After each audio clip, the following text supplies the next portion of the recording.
Michael Taylor, Markham Perspectives. Today we have an exciting guest. Her name is Christal Beyer. She is our new Public Library Director. How you doing today? Very good. How are you? And that smile says it all, Christal.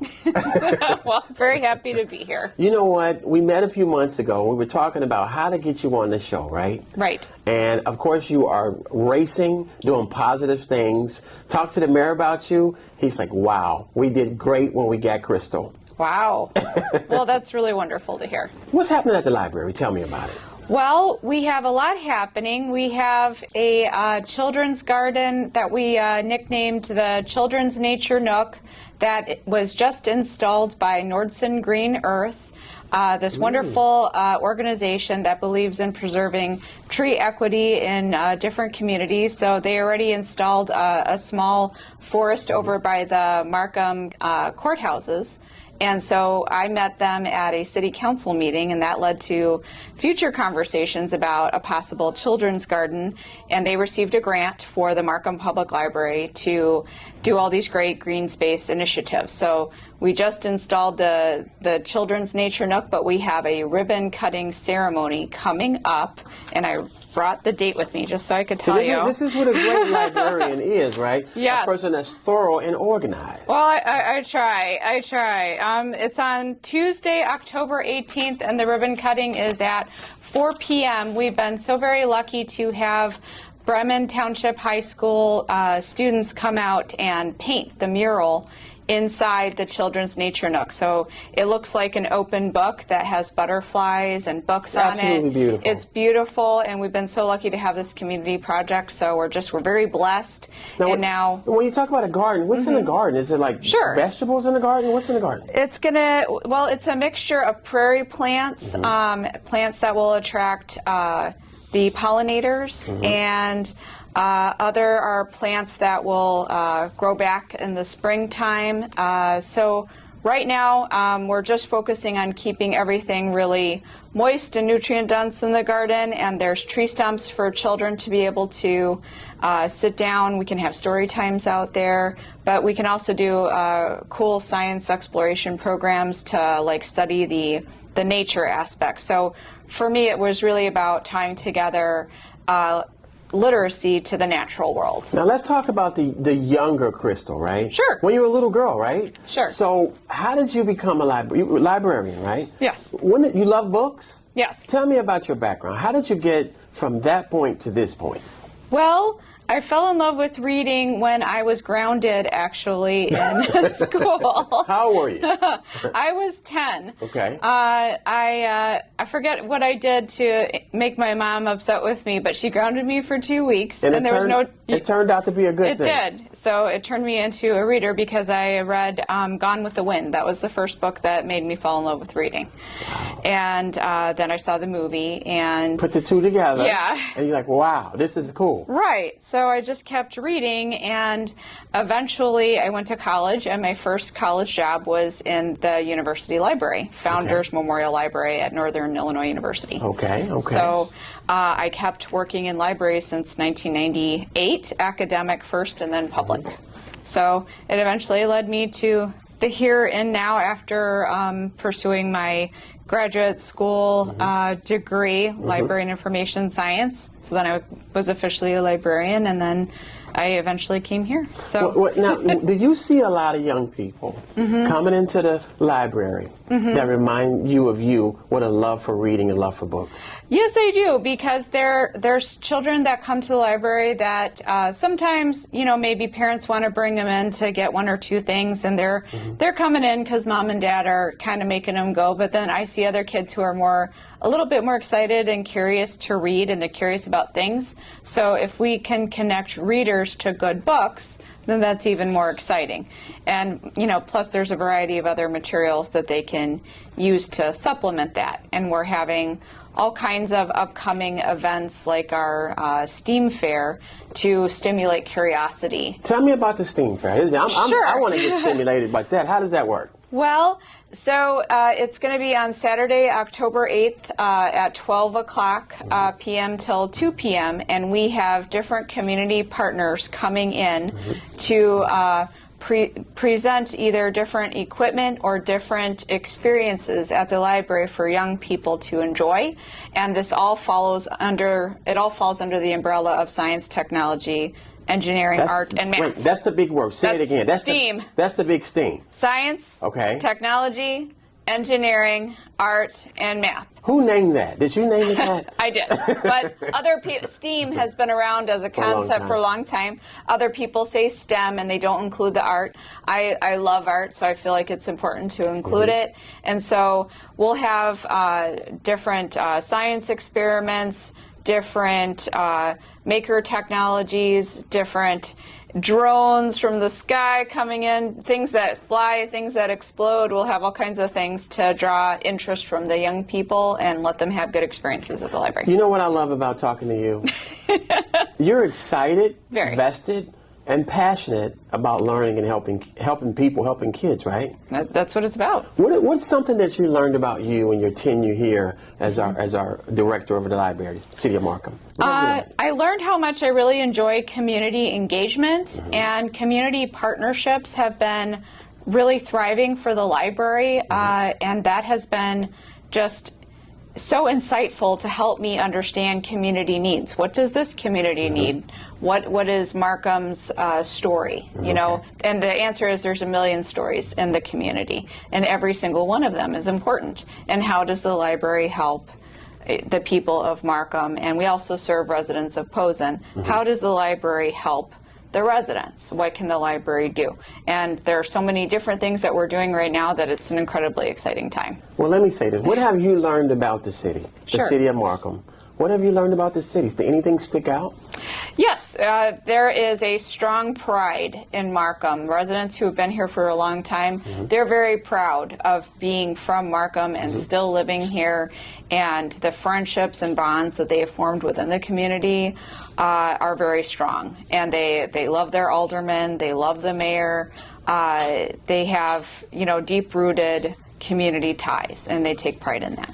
Now, when you think about the City of Markham, you think about the community, and now you're at the forefront of the library, right? Sure. What are some of the things that you want to do? I mean, you've got this big platform now, and you're the director, and you got all these ideas swirling around in your head. Name me a few things that you want to do as our head librarian person. Sure. One of the things I'm very passionate about is maker technologies, and one of our guests for the STEAM fair is the Maker Lab from South Suburban Community College. Okay. They are bringing their 3D printers and their maker equipment.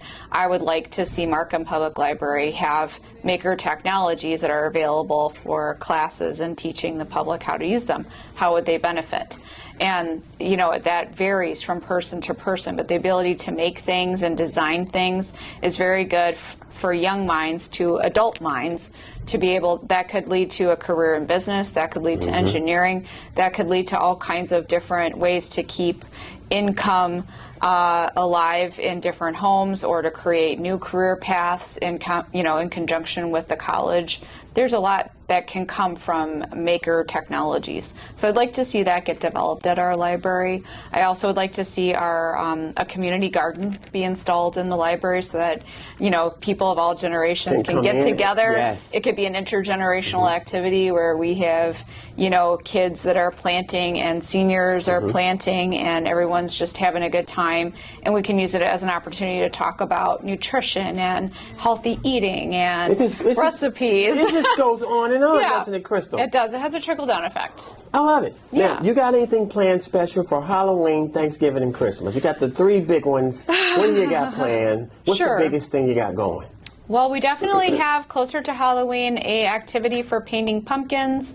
We have a one of our initiatives is to connect with homeschooling communities. So we have a homeschooling event on... You've got the big calendar. I do. It's on Wednesday, October the 12th at 1 o'clock, and we are doing some different Halloween themed experiments where we make things explode like a giant pumpkin. Can I come over that day? I want totally to see some stuff explode. Anything for you. So we have our events scheduled through October November and December is coming, so stay tuned. Well, we're gonna put a flash, if you will allow us to, Sure. of the events or a calendar. Sure. As we run this piece, and we're going to keep it on our obviously Channel 4 Markham TV, so people can see and people can participate. Now, what's happening for Christmas? My favorite holiday of the season. What do you guys got planned? Well, I'm actually looking to see what the library can do to complement what the Park District is doing. Okay. So those plans are still forthcoming and in development, but if there's anything we can do to complement what the city did, for example, last year I knew they had a couple of events, but I heard about them literally right before they were happening because I was so new to the library. Right. So I would like to have some ornament, painting, arts and crafts, Things to get together and do, because in the wintertime kids are stuck a little bit more inside. But if there's anything that we can do that are, for family activities or activities for all ages, that's even better to get together. We have movie nights on Wednesday nights. Who picks the movies, Christal? Well, that would be our library staff. Tell me what's the last two movies?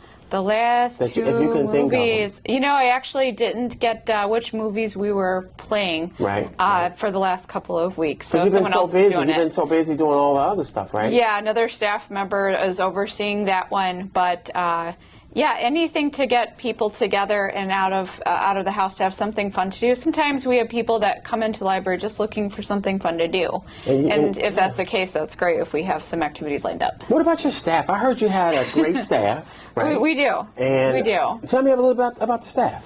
Well, we have, I think our staff, our most senior staff member has been there for, I think, 25 plus years. Did you say 25 plus years? Yeah. Wow. He's really the backbone of the library, and he knows the facility inside and out. And everybody that comes in. Yes. He's so knowledgeable. Our other person who is part of the backbone and the glue that keeps us together is our business manager, Miss LaVicki Smith. Okay, Miss Smith. She knows the procedures for doing everything. Right. And without her, I would be hopelessly lost. Now, that's a humble person to admit that, isn't it? Very. So you have a yes. good cohesive team, right? I do. And our assistant director, Miss Jalen Henderson, just takes and runs with anything I throw at her. You just throw it out there and she makes yeah. it happen. She's already on step 5 when I say, can we please get together and work on whatever this is. She's went 4 steps after the first step. Yeah, she takes initiative and she does it so cheerfully you can't help but have fun doing it with her. Yeah. Tell us something about you. Tell us, the citizens of Markham, something that we'd be surprised if we knew about Christal Beyer. Well, I like to go for runs in forest preserves when I'm not at work. You mean like jogging through? Yeah. this? Yes. Really? That's my favorite thing to do when I'm not at work. Does it ease your mind? Does it take away the stress? Yes. And how long are you out there running around? About an hour. So you run for a complete hour? Yeah. Really? Yes. No breaks? No. You don't like lean over against a tree or something and take a break? Not until I'm done. By then I'm ready to fall down. But no, by then I'm tired. I do about 4 miles now, and that helps really give me. Nature is really so special to you. Very special. That's why I love our children's nature nook so much. I think that green spaces and being outside is just so good for us as human beings. And if we, what even better to bring a book outside and be able to sit and read. That's the other thing I love to do is like just sit in my backyard with a cup of tea and read. Yeah. Cup of tea. Yeah. After you go for the run, then you're tired and you sit down and you read. And you read. Yeah. Folks, this is Michael Taylor, Markham Perspectives. There you have it. A woman that's vested in the community, highly educated, ready to serve, understand the need of community, family, and bringing people together. All under the roof of the City of Markham Public Library. We just want to say thank you for what you're doing, and just pray that everything continues to go well. Thank you very much, and it's my pleasure and privilege to be able to serve in this way. It really is about service to the community, and I love that. There you have it, folks. Until next time, this is Michael Taylor on Markham Media, Markham Perspectives.